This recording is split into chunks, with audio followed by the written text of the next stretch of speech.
Aloha 243. We have rapid decompression. We are descending to 10,000 feet. We have structural damage. Requesting immediate clearance to Kahului. The words crackled through the radio waves on that fateful April afternoon in 1988, carrying with them a terror that would forever change aviation safety protocols. High above the pristine waters of the Pacific Ocean, between the Hawaiian islands of Hilo and Honolulu, Aloha Airlines Flight 243 was about to become the center of one of the most shocking and miraculous survival stories in aviation history. What started as a routine inter-island hop would transform into 18 minutes of absolute horror as passengers and crew fought for their lives in an aircraft that had literally been ripped apart by the unforgiving forces of nature. The blue skies that had welcomed countless tourists to paradise would witness a scene so terrifying that it would haunt the survivors forever and revolutionize how we understand aircraft structural integrity. The Boeing 737-200 that would carry the designation Flight 243 on that April 28th had already lived through nearly 20 years of faithful service in the Hawaiian island chain. Built in 1969, this aircraft bore the registration number N73711 and had accumulated an astonishing 89,680 flight hours across 89,090 flight cycles, making it one of the most heavily utilized aircraft in commercial aviation at the time. The constant takeoffs and landings between Hawaii's airports, combined with the corrosive effects of the salt-laden Pacific air, had subjected this particular Boeing 737 to stresses that few aircraft in the world had ever endured. Aloha Airlines had built their reputation on providing reliable inter-island service, connecting the scattered pearls of the Hawaiian archipelago with frequent, affordable flights that had become as routine as taking a bus for the local population. The airline's distinctive orange and white livery was a familiar sight at airports across the islands, carrying business travelers, tourists, and locals on short hops that rarely exceeded 30 minutes of flight time. Captain Robert Schornsteimer sat in the left seat of the cockpit that morning, his experienced hands resting confidently on the controls of an aircraft type he knew intimately. At 44 years old, he had accumulated over 8,500 flight hours, with the vast majority of that time spent flying the reliable Boeing 737 through Hawaiian skies. His demeanor was calm and professional, reflecting the confidence that comes from thousands of successful flights in challenging conditions, ranging from tropical storms to volcanic ash clouds. First Officer Madeline Lynn Tompkins occupied the right seat, bringing her own substantial experience to the flight deck with over 8,000 flight hours and a reputation for meticulous attention to detail that had earned her the respect of her colleagues. Together, they represented the kind of experienced crew that passengers could rely on, even when the unthinkable occurred at 24,000 feet above the Pacific Ocean. The cabin crew consisted of 3 flight attendants whose professionalism and quick thinking would prove to be the difference between survival and catastrophe for the 89 passengers aboard Flight 243. Chief Flight Attendant Clarabelle Lansing, known affectionately as CB, to her colleagues, had spent years perfecting the art of passenger service in the cramped confines of inter-island flights. At 58 years old, she brought a motherly presence to her work, treating passengers with the kind of genuine warmth that reflected the spirit of Hawaiian hospitality. Flight attendants Jane Sato Tomita and Michelle Honda completed the cabin crew, both experienced professionals who understood that their primary responsibility was not serving drinks and snacks, but ensuring passenger safety in any emergency situation that might arise during flight. The morning of April 28, 1988, dawned clear and beautiful across the Hawaiian Islands, with gentle trade winds providing perfect flying conditions for the busy inter-island routes that connected Hawaii's scattered communities. Flight 243 was scheduled as a routine morning departure from Hilo International Airport on the Big Island, bound for Honolulu International Airport on Oahu, with an intermediate stop at Kahului Airport on Maui. The flight manifest showed 89 passengers and 6 crew members, a typical load for the popular route that served both business travelers heading to meetings in Honolulu and tourists continuing their island-hopping adventures. As passengers boarded the aircraft, settling into their seats and stowing their carry-on luggage, none could have imagined that they were about to become part of one of the most extraordinary survival stories in aviation history. The pre-flight inspection of N73711 revealed nothing unusual that morning, as ground crews completed their routine checks of the aircraft's systems and exterior condition. The Boeing 737 had undergone its most recent major inspection just months earlier, and maintenance records showed no outstanding issues that would have prevented the aircraft from entering service. What those inspections could not detect, however, was the invisible enemy that had been growing stronger with each flight cycle, each pressurization, and each exposure to the corrosive marine environment that surrounded the Hawaiian Islands. Microscopic cracks had been forming and spreading through the aircraft's fuselage, weakened by a process known as widespread fatigue damage that occurs when metal components are subjected to repeated stress cycles over many years of operation. At 1:25 p.m. Hawaiian time, Flight 243 lifted off from Hilo's runway, beginning what should have been a routine 25-minute flight to Kahului Airport on Maui. The ascent was smooth and uneventful, with Captain Schornsteimer expertly guiding the aircraft through the familiar climb profile that would take them to their assigned cruising altitude of 24,000 feet. Below them, the Big Island's dramatic volcanic landscape gave way to the deep blue waters of the Pacific, while ahead lay the familiar outline of Maui, rising from the ocean like a green jewel. The cabin crew moved efficiently through their routine safety duties, ensuring that passengers were comfortable and properly secured for the short flight ahead. As the aircraft reached its cruising altitude and the seatbelt sign was turned off, passengers began to relax, many gazing out the windows at the spectacular views of the Hawaiian Islands spread out below them like a tropical paradise. The Boeing 737's pressurization system worked quietly and efficiently to maintain a comfortable cabin environment at 24,000 feet, automatically adjusting to keep the cabin pressure equivalent to an altitude of approximately 8,000 feet above sea level. This seemingly routine function placed significant stress on the aircraft's structure, as the difference in pressure between the inside of the cabin and the thin air outside created tremendous forces that pushed outward against every square inch of the fuselage. For nearly 20 years, this same aircraft had successfully contained these forces through thousands of pressurization cycles. But microscopic fatigue cracks had been gradually weakening the metal structure, particularly in areas where different sections of the fuselage were joined together. The repetitive stress of pressurization and depressurization, combined with the corrosive effects of salt air and thermal cycling, had created conditions that would soon lead to catastrophic structural failure. As Flight 243 cruised peacefully toward Maui, the passengers and crew had no way of knowing that they were sitting inside what was essentially a pressurized bomb, held together by increasingly weakened metal that was approaching its breaking point. The aircraft's manufacturer had designed the Boeing 737 with multiple layers of safety margins, but the unique operating environment of Hawaiian inter-island service, with its high frequency of short flights and exposure to corrosive marine conditions, had created wear patterns that exceeded the original design assumptions. What was about to happen would force the entire aviation industry to reconsider how aircraft structures age and fail, leading to revolutionary changes in inspection techniques and maintenance procedures that continue to protect passengers around the world today. At 1:48 p.m., just 23 minutes after takeoff and as the aircraft approached the halfway point of its journey to Maui, the unthinkable occurred with the explosive violence of a bomb detonation. Without warning, an 18-foot section of the upper fuselage simply disappeared, torn away by the tremendous differential pressure between the cabin and the outside atmosphere.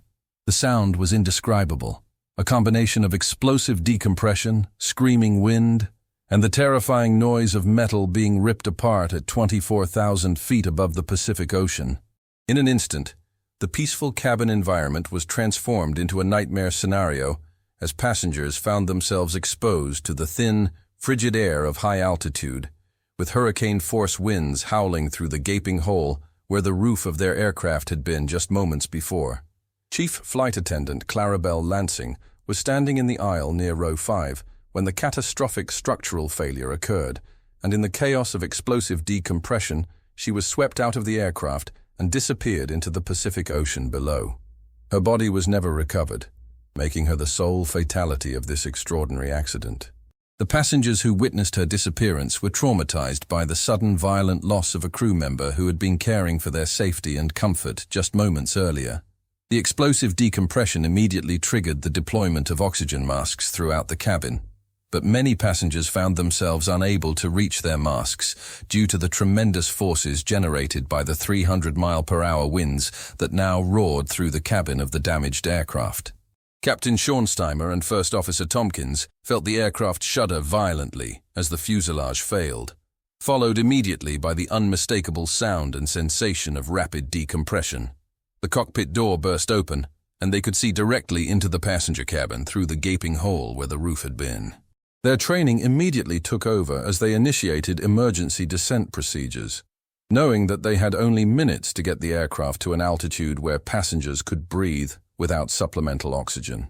The Boeing 737's engines continued to run normally, despite the massive structural damage, providing the power needed for the emergency descent and approach to Kahului Airport on Maui, which was now their only hope for survival. The challenges facing the flight crew were unlike anything covered in their emergency training scenarios. The aircraft's flight characteristics had been fundamentally altered by the loss of structural integrity, with changes in aerodynamics, control response, and structural loads that made every control input a carefully calculated risk. The tremendous drag created by the massive hole in the fuselage required significantly more engine power to maintain flying speed, while the altered airflow patterns around the damaged structure created unpredictable forces on the control surfaces. Captain Schornsteimer had to essentially learn to fly a completely different aircraft while simultaneously managing an emergency descent, coordinating with air traffic control, and making critical decisions about their approach to Kahului Airport. Inside the passenger cabin, surviving flight attendants Jane Sato Tomita and Michelle Honda displayed extraordinary heroism as they moved through the cabin to assist passengers despite their own injuries and the ongoing danger of being swept out of the aircraft. The scene was apocalyptic, with passengers clinging desperately to their seats as hurricane-force winds threatened to tear them from the aircraft at any moment. Many passengers suffered serious injuries from flying debris, decompression effects, and the extreme forces generated by the 300-mile-per-hour wind stream that now flowed directly through the passenger compartment. The flight attendants provided oxygen masks to passengers who could not reach their own, offered comfort and reassurance to those who were panicking, and performed basic first aid while fighting to maintain their own footing in the chaos of the damaged aircraft. The emergency descent from 24,000 feet to 10,000 feet provided some relief from the effects of oxygen deprivation, but the challenges were far from over as Captain Schornsteimer and First Officer Tompkins began planning their approach to Kahului Airport. The Boeing 737's landing gear extended normally despite the structural damage, but the crew had no way of knowing whether the aircraft's weakened structure could withstand the stresses of landing without further catastrophic failure. Every decision carried life or death consequences, from the approach speed and angle to the touchdown point on the runway. The damaged aircraft's handling characteristics were unpredictable, requiring constant adjustments and careful monitoring of airspeed, altitude, and engine parameters throughout the approach phase. Air traffic controllers at Kahului Airport had been alerted to the emergency and immediately began coordinating rescue and firefighting resources for the incoming aircraft. Emergency vehicles were positioned along the runway, and medical personnel were standing by to provide immediate care for the injured passengers and crew. The control tower personnel could hardly believe the radio transmissions they were receiving, describing an aircraft that had lost a major portion of its fuselage, yet was still flying and preparing to attempt a landing. As Flight 243 appeared on approach, observers on the ground were stunned to see what looked like a convertible aircraft, with passengers visible through the massive hole where the roof should have been. The final approach to Kahului Airport's runway 02 was executed with extraordinary skill by Captain Schornsteimer, who managed to maintain control of the severely damaged aircraft despite unpredictable handling characteristics and the ongoing hurricane-force winds flowing through the passenger compartment. At 2:05 p.m., just 17 minutes after the catastrophic structural failure at 24,000 feet, Flight 243 touched down safely on Maui's runway, bringing to an end one of the most harrowing experiences in commercial aviation history. The successful landing was immediately recognized as an extraordinary feat of airmanship, with Captain Schornsteimer and First Officer Tompkins demonstrating the highest levels of professional competence under the most extreme circumstances imaginable. Emergency responders rushed to the aircraft as soon as it came to a stop, providing immediate medical care for the 65 passengers and remaining crew members who had suffered various degrees of injury during the ordeal. 8 passengers required hospitalization for serious injuries, while many others were treated for decompression-related injuries, cuts from flying debris, and psychological trauma from witnessing the terrifying destruction of their aircraft at high altitude. The investigation that followed would reveal that the Boeing 737 had suffered from widespread fatigue damage, a phenomenon that was not fully understood at the time, but would become a critical focus of aircraft structural integrity research in the years that followed. The loss of Chief Flight Attendant Clarabelle Lansing deeply affected everyone connected with Aloha Airlines Flight 243, as she represented not just a colleague and friend, but also a symbol of the dedicated professionals who risk their lives every day to ensure passenger safety. Her sacrifice highlighted the dangers faced by airline crew members and the split-second timing that can determine the difference between survival and tragedy in aviation emergencies.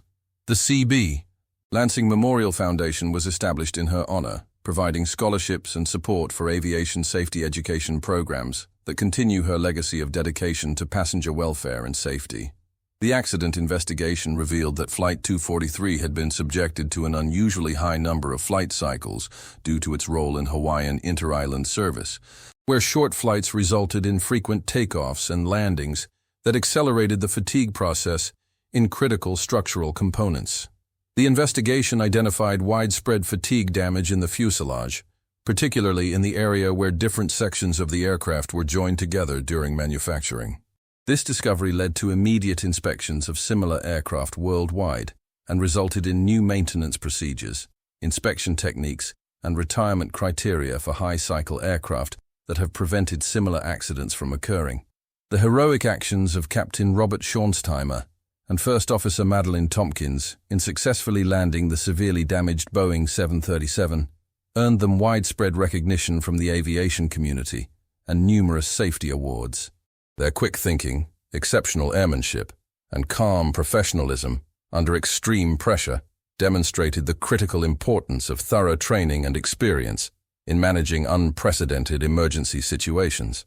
Flight attendants Jane Sato Tomita and Michelle Honda were similarly recognized for their extraordinary courage in caring for passengers while facing mortal danger themselves, exemplifying the highest traditions of aviation safety and passenger service. The Aloha Airlines Flight 243 accident fundamentally changed how the aviation industry approaches aircraft structural integrity and aging aircraft management. New inspection techniques were developed to detect widespread fatigue damage before it could lead to catastrophic failure, while manufacturers and regulators implemented supplemental structural inspection programs for aircraft operating in high-cycle environments. The accident also highlighted the importance of understanding how different operating environments and usage patterns can accelerate aircraft aging beyond original design assumptions, leading to more sophisticated fatigue analysis and life extension programs. This tragic, yet miraculous event serves as a powerful reminder of both the incredible strength of modern aircraft design and the dedication of aviation professionals who refuse to give up when faced with seemingly impossible circumstances. The 18 minutes between the explosive decompression and the successful landing at Kahului Airport demonstrated that human skill, training, and determination can overcome even the most catastrophic mechanical failures. While we mourn the loss of Clarabelle Lansing and acknowledge the trauma experienced by all who were aboard Flight 243, we also celebrate the extraordinary survival story that emerged from this terrifying ordeal. If this incredible story of survival against impossible odds has moved you, please take a moment to like this video and subscribe to our channel for more amazing stories from aviation history. Share your thoughts in the comments below about what you would have done in this situation, and remember to ring the notification bell so you never miss our latest videos exploring the most dramatic moments in flight. The courage displayed by everyone aboard Aloha Airlines Flight 243 reminds us that even in our darkest moments, human resilience and professional excellence can triumph over the most terrifying circumstances nature can unleash.